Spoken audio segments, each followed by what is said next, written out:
This happened in the early 2010s, back when YouTube wasn't crowded with creators, and editing a single video could take days. I had just landed a job as a content creator for a university that wanted to modernize their brand by launching a YouTube channel. I was excited. It was my first serious content gig, and even though the pay was low, around $2,200 a month, I saw it as a stepping stone. A place to build something cool and maybe even put my name out there. On my second day, I walked into my manager's office for a KPI review. She sat there with this overenthusiastic smile, handed me a folder and said, "So we're aiming for 85 videos this year. Each one between 3 to 10 minutes long." I blinked. "You mean with a team?" She tilted her head and grinned. "No. Just you. Don't worry, I trust you." I stared at the sheet again. 85 videos. In 1 year. That's nearly 2 videos every week. And these weren't TikToks or reaction clips, we're talking scripted, shot, edited, soundtracked, captioned content. Oh, and get this, I had to write the scripts, find the talent, do the camera work, record the audio, compose music, edit, and upload everything myself. And it gets worse. The university's equipment was ancient. The cameras were so outdated they couldn't even shoot clean 720p video without lag. The desktop in the media room literally crashed when I tried rendering a 2-minute sequence. Forget royalty-free music subscriptions, I was expected to compose original soundtracks because they didn't want to spend $10 a month on licensing. So yeah, I had to use my own laptop, my own software, and even my own DSLR for everything. Still, I tried. I told my manager the setup was impossible. That they needed to either reduce the video load or provide support. She just smiled and said, "We'll focus on quality. Don't worry about the number. If your content is great, I won't hold you to the KPI." That moment should have been a red flag. But I wanted to believe she meant it. So I rolled up my sleeves and got to work. In the first few weeks she was nice. Supportive even. She gave me space to be creative. She complimented my ideas. She even bought me coffee once after a long shoot day. For a brief moment I thought, maybe this won't be so bad. But then, everything changed. A few weeks in, I started settling into the madness. My days were long, often 10 to 12 hours, and weekends quickly became my editing overflow.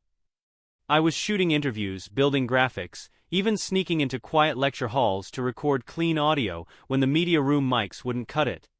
Still, I was determined to hit my stride. And for a while things were smooth, until one stupid moment changed everything. It was during a late evening shoot. I stepped outside for a smoke while waiting for golden hour lighting. My manager walked by and spotted me. She paused, raised an eyebrow, didn't say anything. Just gave me a tight-lipped nod and walked away. I didn't think much of it, until the very next morning. She was cold. Like someone flipped a switch. No more friendly check-ins.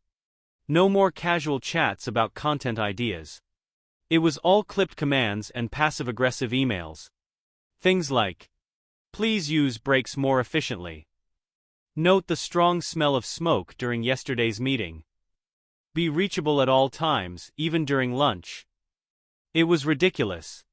I was still doing 60 to 70 hours of work a week. Still the only person responsible for the entire content pipeline. But now? She was acting like I was a liability. I vented to a colleague one afternoon. Someone who'd been there longer, a kind, quiet woman who usually stayed out of politics. When I told her the manager's attitude changed right after she caught me smoking, my colleague literally facebombed. "Oh no, you didn't tell her you smoke, did you?" I nodded, confused. She sighed and leaned in. She hates smokers. Like, irrationally. She got the last guy removed over it.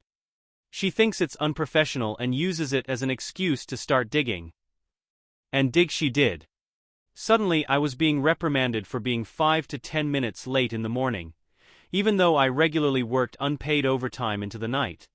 She criticized how I labeled my video files. She even questioned why I wasn't responding during lunch breaks, as if being unreachable for 20 minutes was some kind of fireable offense. I tried to ignore it. Tried to focus on the work. Because despite the harassment, I loved what I was creating. By the 5-month mark, I had published 30 high-quality videos, well-researched, well-edited, and well-received. They were performing better than anything the university had ever posted. One even got shared on a local news site. But that didn't matter to her. Because one Tuesday morning, I got an unexpected meeting invite. 10:30 a.m., director's office. Mandatory. When I walked in, she was already there. Sitting with a stack of papers. Her face calm but smug. I knew right then. I wasn't walking out of that room with a job. I walked into the director's office that morning like I was headed to a firing squad. And sure enough, my manager was already seated, papers in hand, a neutral expression smeared with barely concealed satisfaction. The director didn't even wait for small talk. "We've reviewed your performance, and it's disappointing." I stayed quiet. Let her talk. "You've been here for 5 months. Your KPI is 85 videos. You've delivered just 30. I calmly explained everything. I reminded them I was a one-man team. I worked 6 days a week, often 60-plus hours. I used my own gear, my own software, even my own budget for basic things like hard drives and mics. I showed them how my videos were the highest performing content on their YouTube channel, ever. The director glanced at my manager. That's when she said it. "It's not about quality. It's about commitment. And he's simply not delivering." I almost laughed. She was the one who had told me 5 months ago, focus on quality. Now she acted like I'd slacked off the entire time. The director delivered the verdict. "We've decided to terminate your contract. We'll be moving forward with a professional production house to complete the remaining videos." That was it. No thank you. No recognition. No mention of how much time, energy, and personal resources I'd poured into the project. But as soon as she said production house, a light bulb went off. You see, part of my original responsibilities included compiling a vendor database. A list of trusted video production houses in case we ever needed outside help. And I knew for a fact, my manager had zero industry contacts. If they were going to hire a company, they'd start with my list. That's when I made a decision. Not out of spite. Not even out of anger. Just pure, surgical logic. If you're going to take what I built, then I'll make sure I benefit from it. That night I went home, opened the vendor database, and deleted almost every contact. All except one. That one? A mid-sized production company where my old friend worked as a junior director. I picked up the phone and called him. Told him everything. "You're about to get a pitch invitation from a university. I'll help you win it. But in return, I want 15% as a finder's fee." He didn't even hesitate. He looped in his general manager that same night. When they heard it was a 6-month contract with a 6-figure budget, they drew up the paperwork instantly. I spent the next 48 hours creating what I now call the ultimate fake pitch toolkit. It had the exact buzzwords my manager loved to hear. Themes the director cared about. Story formats I knew they'd say yes to. Sample scripts and visuals, all pre-approved styles I had used myself. They practiced it to perfection. And 2 days later, they walked into that pitch meeting like mind readers. 2 days later, my friend and his team walked into the university's boardroom, armed with the exact pitch I built from the inside. My former manager sat across the table, probably feeling proud of herself for moving on so quickly. She had no idea. She didn't know that every slide they showed, every phrase they used, every campaign idea they pitched, came from my brain. They talked about content verticals, audience retention, optimizing view time, and the need to create a storytelling arc across all remaining 50 videos. And she bought it. Hook, line, sinker. She sat there nodding, amazed, probably thinking, Wow, finally someone who gets it. The director? He was floored. It's like you've worked here for years, he said. My friend smiled and replied, we've just done our homework.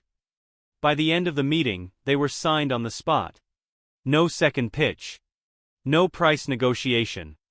Just a handshake and a six-figure contract. Let me give you some perspective. They had fired me for not making 85 videos on a shoestring salary. Now they were paying a professional crew 10-15x what I was making to finish what I started. And I just sat back and got paid anyway. The production house agreed to my 15% finder's fee, per industry norm. Over the course of those 50 videos, I earned the equivalent of 15 months' salary, without ever stepping back into that office. I used part of the money to take a long, peaceful vacation in Bali. The rest?